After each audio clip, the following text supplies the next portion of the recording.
جنات کا وجود۔ رات کے 9 بجے تھے۔ میں اسکول آفس میں بیٹھا پیپر چیک کر رہا تھا۔ جب اسکول دروازے پر دستک ہوئی تو میں نے پیپر ایک طرف رکھے اور دروازے کی طرف بڑا۔ دروازہ کھولا تو سامنے ایک اجنبی شخص تھا۔ بہترین لباس میں ملبوس، درمیانی عمر کا ہے۔ وہ شخص کافی جذب نظر آ رہا تھا۔ مجھے دیکھتے ہی بولا، یہ ذیشان حیدر صاحب جی میں ہی ہوں۔ آپ مجھے اس بات پر حیرت نہ تھی کہ وہ میرا نام جانتا تھا، کیونکہ اس چھوٹے سے قصبے میں اکثر لوگ اسکول کے تمام اساتذہ کو جانتے تھے۔ حیرت یہ تھی کہ اس وقت مجھ سے کیا کام پڑا۔ سر، آپ سے کچھ بات کرنی تھی۔ اس کا لہجہ انتہائی نرم اور شائستہ تھا۔ جی اندر تشریف لیں۔ اندر پہنچ کر وہ میرے سامنے والی کرسی پہ بیٹھ گیا۔ سر، میری بیٹی کو ٹیوشن پڑھا دیں۔ اس نے فوراً مقصد کی بات کی۔ جی کس کلاس کے اور کون سے سبجیکٹ پڑھنے ہیں؟ میں نے پوچھا۔ Second year biochemistry. ان دنوں ہاتھ کچھ تنگ تھا، اس لیے یہ موقع غنیمت سمجھا جانا اور فوراً ہمیں بھر لی۔ تاہم میں اپنے اصولوں پر کمپرومائز نہیں کر سکتا تھا۔ جی بالکل پڑھا دوں، لیکن میری کچھ شرائط ہیں۔ جی بولیں، کون سی شرائط ہیں؟ اس نے شائستگی انداز میں پوچھا۔ میں نے کسی خاص وقت کے لیے پابند نہیں ہوں گا۔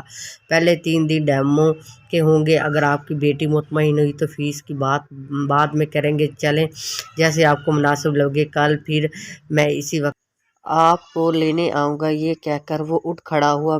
میں دروازے تک اس کے ساتھ گیا اور دروازہ پار کرتے ہوئے اس نے مڑ کر دیکھا اور گویا ہوا اور اس وقت تکلیف دینے پر معذرت ہوں، دراصل میں پھر اپنے کاروبار میں مصروف ہوتا ہے، اس لیے آپ کو بھی 9 بجے کے بعد کا دینا ہوگا۔ کوئی مسئلہ نہیں جناب، میں مسکرایا۔ دوسری رات اسی وقت پر وہ شخص پہنچا اور اس کی قیمتی گاڑی مختلف گلیوں اور سڑکوں سے ہوتی ہوئی آبادی میں نسبتاً دور ایک شاندار بنگلے کے سامنے جا کھڑی ہوئی۔ وہ مجھے بیٹھک میں بٹھا کر خود اندر چلا گیا اور بیٹھک میں انتہائی قیمتی فرنیچر، اقلیم اور ڈیکوریشن پیس رکھے ہوئے تھے۔ تھوڑی دیر بعد وہ ہاتھ میں ایک ٹرے لیے اندر آیا جس میں مختلف لوازمات تھے۔ اور سر، آپ اس کو نوش فرمائیں، تب تک عائرہ بھی آ جاتی۔ یہ کہہ کر واپس چلا گیا۔ 10-15 منٹ بعد وہ لڑکی اندر داخل ہوئی۔ السلام علیکم سر، اس نے سامنے آنے والے صوفے پر بیٹھ کے۔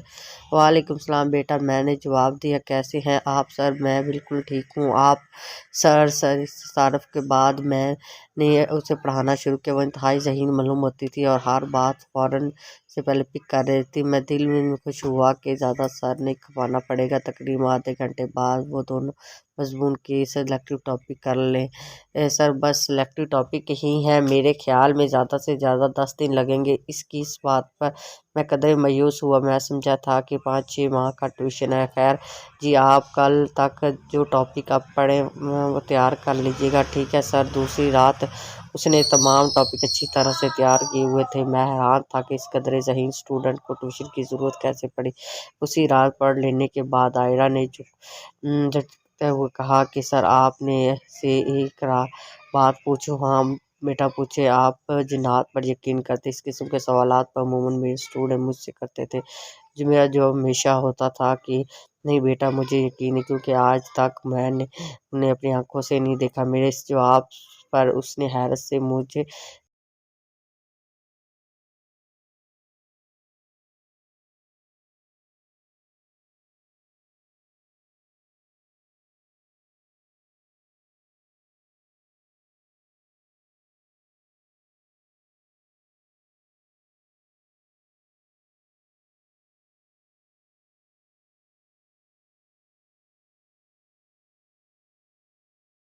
زیادہ ہی سائنٹیفکلی سوچتی تھی۔ سر بیٹا، سائنس پڑھتے پڑھتے وقت جب تک آپ سائنٹیفک نہیں سوچیں گے تب تک ہم کا شکار رہیں گے، کلیئر نہیں کر پاؤ گے۔ میں نے نرمی سے جواب دیا، لیکن سر، دنیا میں ہزاروں پراسرار واقعات رونما ہوتے ہیں، اس کے متعلق آپ تو کیا توجہ پیش کریں گے؟ وہ واقعی بہت صحیح تھی۔ بعض اوقات اس کا دماغ اس کے ساتھ ایسی چالیں چلتا تھا کہ اس کا خوف فزیکلی روپ